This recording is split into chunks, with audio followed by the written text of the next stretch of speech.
Here's a question then. For say, let's say someone's listening to this and they're like, Yeah. "Man, okay, so I want to get my defense better, but Mm-hmm. obviously most people don't have control of the rolling situation." So let's say that someone's going into a class and the coach is like, "All right, guys, we're gonna put the timer on. We're gonna do some full rolls. We're just gonna roll till submission."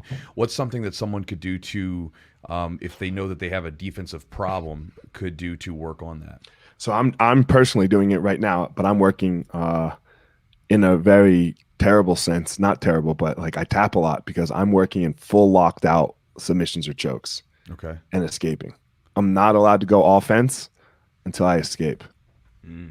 So like you get my arm, and I'm not talking defending the arm bar from there. I'm talking letting it go. The triangle, all the way locked, and then seeing if I can get out. Now, look, you got to back that up to your level. Right? Like I've been doing jiu-jitsu for quite a long time, and I'm not fucking around with heel hooks like that. I'm too old, and I'm not competing like I was. So I fuck around with it a little bit, but there's a point where I'm like, it's not worth it for me. But you just back that up. You have to go on a diet, and I don't care what you're working on. You have to go on a diet. You only get to do certain things, right? Like for a really long time until you have them. Like my armbar defense is getting solid right now, really fucking solid. Like because like I'm like 2 months in of first somebody gets my arm and then I'm allowed to train. But you can do the same thing with offense. I'm only allowed to triangle you. Yeah. Right? I'm only allowed to triangle you. And then when I can triangle everybody, okay, now we can move on.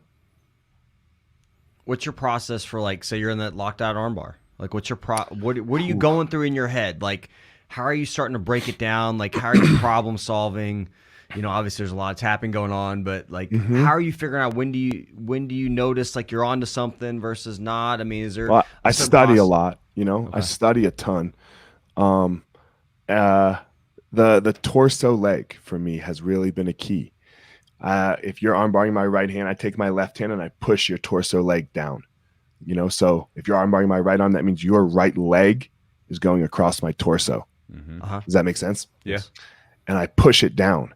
And when I push it down, you don't have a good fulcrum, right? To break my arm with. I can raise my shoulder up very high, high enough. And literally my arm rotates through. It doesn't break. Like it straightens, but I can take it here and I can take it thumb towards the head and thumb down towards the feet. And as you're pulling on the arm, my arm has not broken yet. That's good thing. And then, and then you get to like figure out, should I be going thumb up hitchhiker, or should I be going thumb down, turn towards you and pull the elbow through? Should I be pushing back over the top leg now? Because sometimes when I push the torso leg down, they'll force it back up towards my face. And when they force it back up towards my face, they force a little too much. And then I take both of their legs on the other side of my head. And then I can start to come out that way.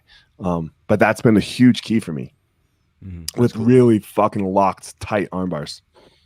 Yeah, I remember my coach when I was a purple belt, he did the same thing to me where I got caught in a triangle at a competition. And so for afterwards, like it didn't matter what like position we were working in. I always started it in like almost like a fully sunk in like triangle. Basically I was like one movement away from being choked out, and every single day, every roll for like a month, I was stuck in that position. I remember it took a few weeks where like by the end of it, I was finally able to like to survive much better and escape. But then what happened is afterwards, like for years afterwards, like I didn't get caught in triangles because every time someone got me to a triangle, I was already used to getting out of them. Didn't matter. You're so much more relaxed in the position because like you said with the defensive part, deep down, you're like, I got this, I'm good. And I remember even like feeling the triangle lock up. Like one time I was in a competition, got locked up, and I instantly had this moment where I was like, oh yeah, this doesn't feel anything like so and so's triangle at the gym. I've got this, and I'll break out of it and everything else. You have that confidence from it, and it's freedom. It's true freedom.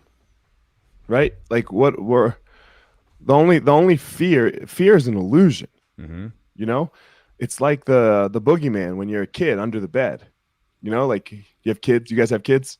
I do. Yeah. Okay. If your kid says, I'm scared about the monster under the bed, you say, come here, Johnny. Look under the bed. No monster. It's the first thing we all do as parents, right? You show them that what? The fear is an illusion.